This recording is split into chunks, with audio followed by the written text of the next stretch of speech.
All right, welcome to beautiful downtown Grand Forks. It's time and place for the Grand Forks City Council Committee of the Whole. Move on to item number 1, welcome and roll call. Weigel. Here. Wasowski. Here. Berg. Here. Lensky. Here. Friedels.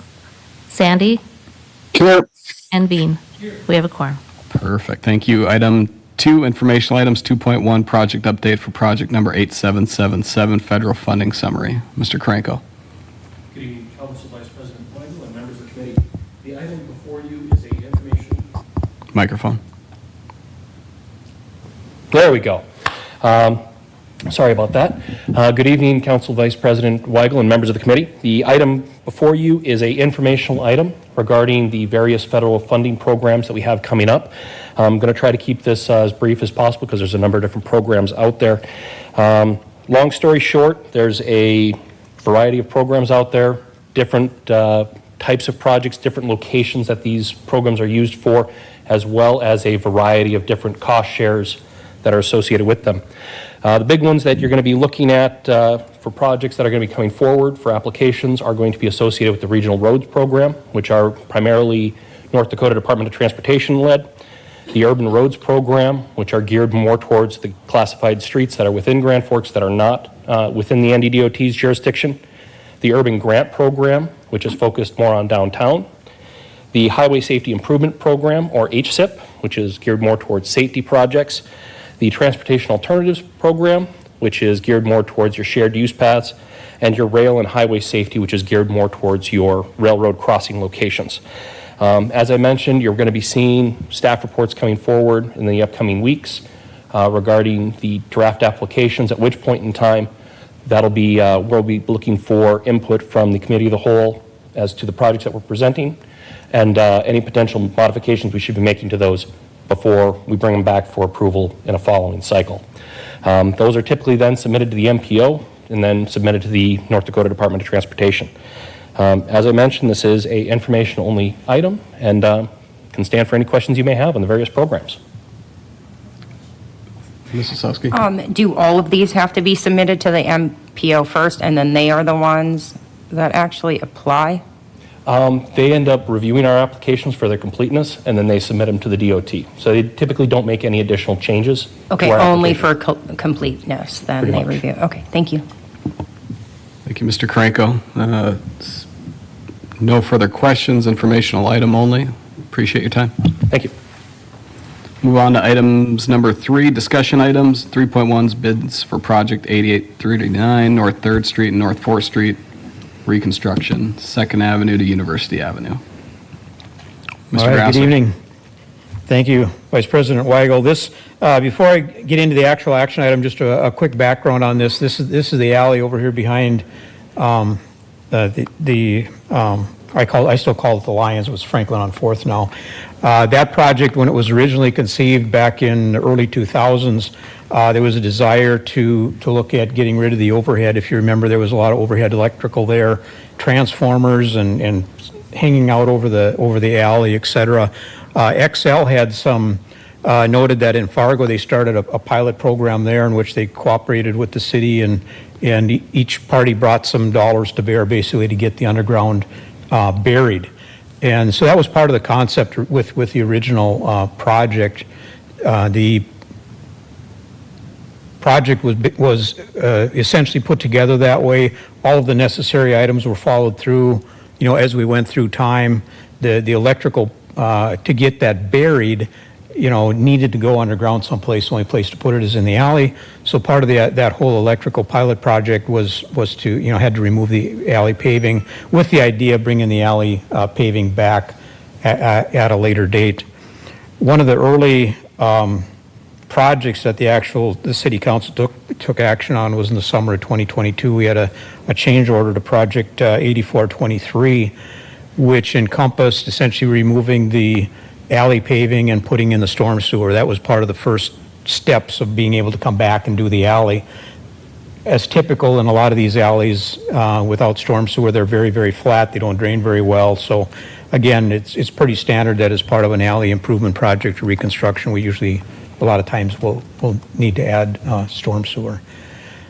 So with that, Again, this is really the final phase of putting that whole process together. This is the actual paving. We did open bids on September 5th.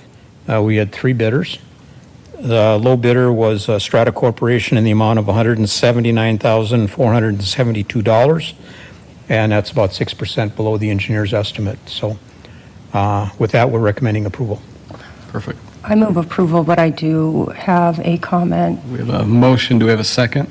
Second by Lunsky. Comment, Ms. Osowski? I was wondering if maybe, like, next week, you could attach to the agenda, like, the city code, maybe, or, like, because I understand that we're going to pay for this, right? Because do we pay for all alleys around the city or just downtown, correct?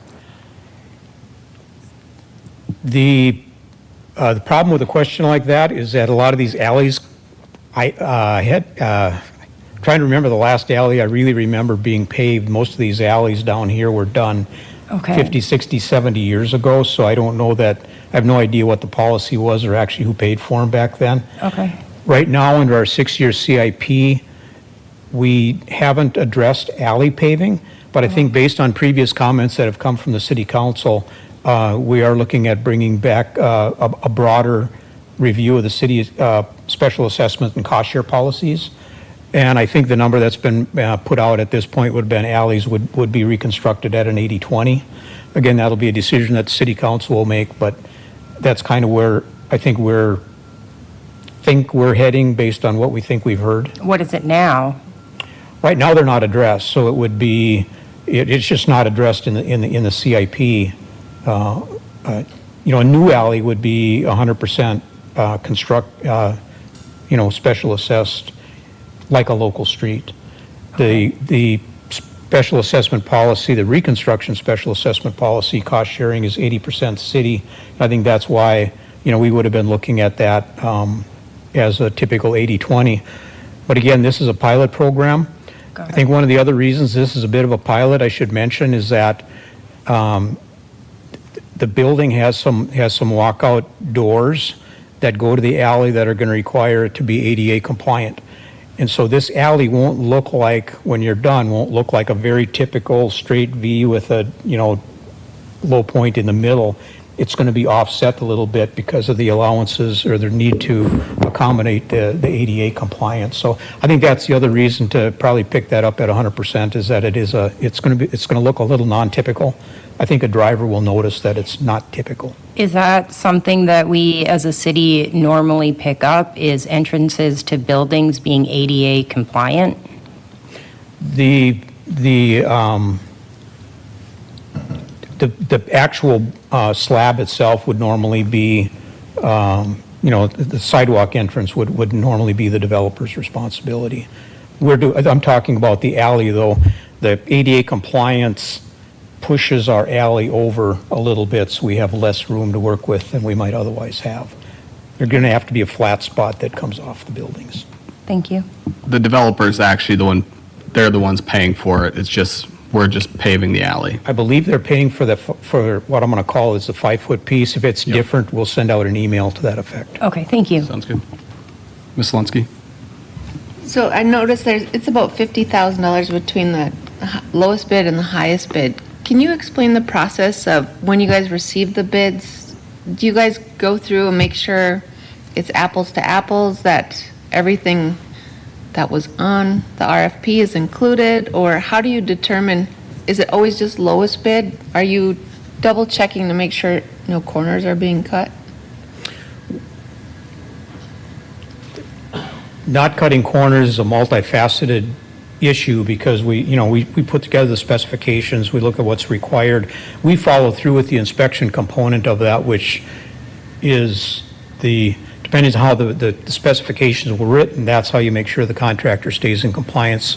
And all the contractors, the known contractors know that, even the unknown contractors know that. If we do get a bid from a contractor that we've never seen before, we do more due diligence with them, following up. Like, are you sure you understood? Are you sure you didn't miss anything? This is the way it's going to happen with the city. The bidders that we received are all local, known contractors that we've established relationships with them. We know what they need, they know what we need, and so we don't necessarily do the extra due diligence that, just because it's part of the common practice that we've worked with for so many years.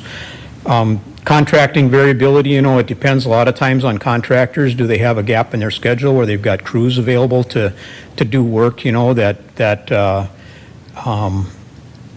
kind of looking for something to do, especially in alley. This is a fairly quick job versus a contractor that's got a pretty full schedule.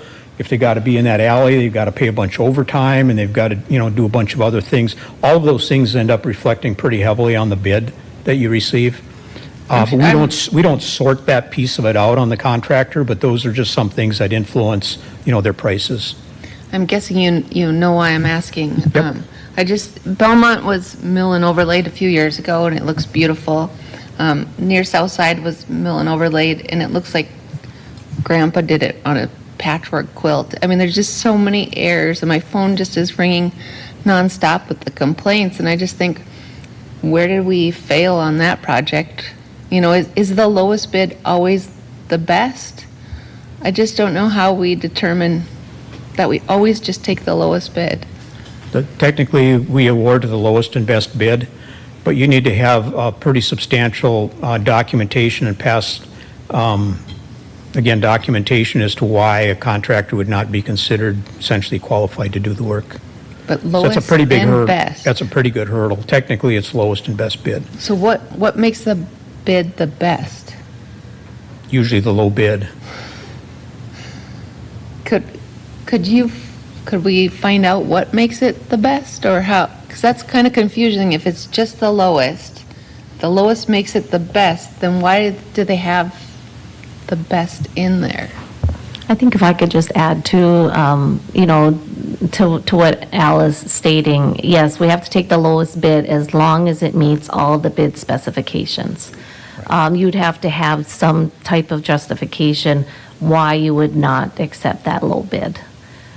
So yes, if it doesn't meet the bid specs, you would not have to accept the low bid. But as long as it's meeting everything required of the project, you'd accept that low bid. I think that the threshold, when we've talked with attorneys in the past on that, the threshold, it's got to be pretty significant that they really, really failed at the work. It's not minor items. It's that they really just failed to get the work done. So it's a bar that we, I'm trying to remember if there might have been one or two in my whole career where we felt that we weren't going to try to give it to the lowest bid. So in effect, it's low bid. Thank you. Yeah, Al, this, I guess it's been around for probably 10-plus years. We've had the discussion of really all the alleys in downtown, especially getting the electrical buried and cleaned up. The governor was here and talked about various programs. I think you mentioned Fargo at one time was looking at long-term programs to clean up the alleys, especially getting the electrical lines, which usually hang low, and get them buried. This is probably the first alley where we've done this, is that right? It's the only one I can recall. Yeah. And there's no plans at this time to do any more, and there's aren't really programs for helping us with them either, is that right? It's the only one that I'm aware of right now that actually is going to include electrical, redoing the electrical work. There really aren't any programs because the alleys are so local. They're a local street, so there's not an opportunity for federal funding or through the state urban grant program, because that's mostly federal dollars there too. So, we would always be on the lookout for a program that would help provide for some of that. The alley paving is not terribly expensive. A lot of the dollars are in the electrical burying, and because you're usually not just the electrical, it may be all of the other telecommunication lines and things like that might be also going down the alley. So when we did that, it was more than just electrical. Yeah, and I'd see you had communications and storm sewer. I mean, all of those utilities in there require the alley to be taken out, regardless if it was old or new, if you're going to bury those and put those, back in within that right of way. So it's probably appropriate that when we've done all that, we would replace the concrete. And I'm sure it's, like you said, probably 60, 70 years old. all of that work, those wires are in conduit, and you got to bring the conduit into a transformer, and you got to take it out of the transformer and get it back over to the building, so you can't do it without taking the pavement out, basically. Thank you. We have a motion and a second on the floor. Seeing no further discussion, all those in favor signify by saying aye. Aye. Opposed, same sign. Motion carries unanimously. Item 3.2, bids for project 8791.1, 2020 floor flood outfall repairs, flood station number 210. This is the follow-up on the item we were authorized by City Council to advertise for bid. It's currently being advertised. The bid opening will be on September 12th, and we'll bring the results of that bid and recommendation directly to City Council. I move approval. We have a motion by Osowski, second by Berg. Seeing no further comments, all those in favor? I have one comment. I enjoy seeing our flood protection dollars go towards flood protection, so thank you. Thank you. Seeing no further comments, all those in favor signify by saying aye. Aye. Opposed, same sign. Motion carries unanimously. Item 3.3, bids for project 8834 and 35, district numbers 619 and 361, sanitary sewer water main for Crary's 12th re-subdivision. This is essentially a repeat of what we just had before that. That's out for advertisement right now. It'll be opened on, again, September 16th, and we'll bring it directly to City Council. I move approval. Motion by Osowski, second by Lunsky. Seeing no comment, all those in favor signify by saying aye. Aye. Opposed, same sign. Motion carries unanimously. Thank you, Mr. Grasser. Item number 4, City Council member discussion matters. Anything for the good of the order, Ms. Lunsky? Is this just general comment? General comments. Mr. Krinko, I don't know if you had anything to do with it, but when I was driving to work today, the pedestrians had the right of way, and I was very excited. So hopefully that was your change. Unfortunately, I can't take credit for that one, but I'll pass that along to my electricians. Thank you. So I just think downtown, we're trying to make pedestrian safety first priority, so I was excited. Thank you. Mr. Bean, anything? Ms. Osowski? Yeah, I have one comment. I just want to say thank you to our sanitation trash department. I had an old fridge that I hauled out of my house. All I did was make a call. They had it picked up within hours and just charged me $40 to my bill. And so I just want to make people aware that if you do have something large, they're willing to come and pick it up for you if it doesn't fit in your trash can. I thought the price was very reasonable, and it saved me a lot of time and work, so thank you. Thank you, Ms. Osowski. Ms. Berg, anything? No, thank you. Perfect. I don't have anything. I move adjournment. We have a motion to adjourn by Osowski, second by Berg. All those in favor signify by saying aye. Aye. Opposed, same sign. Motion carries unanimously. We are adjourned.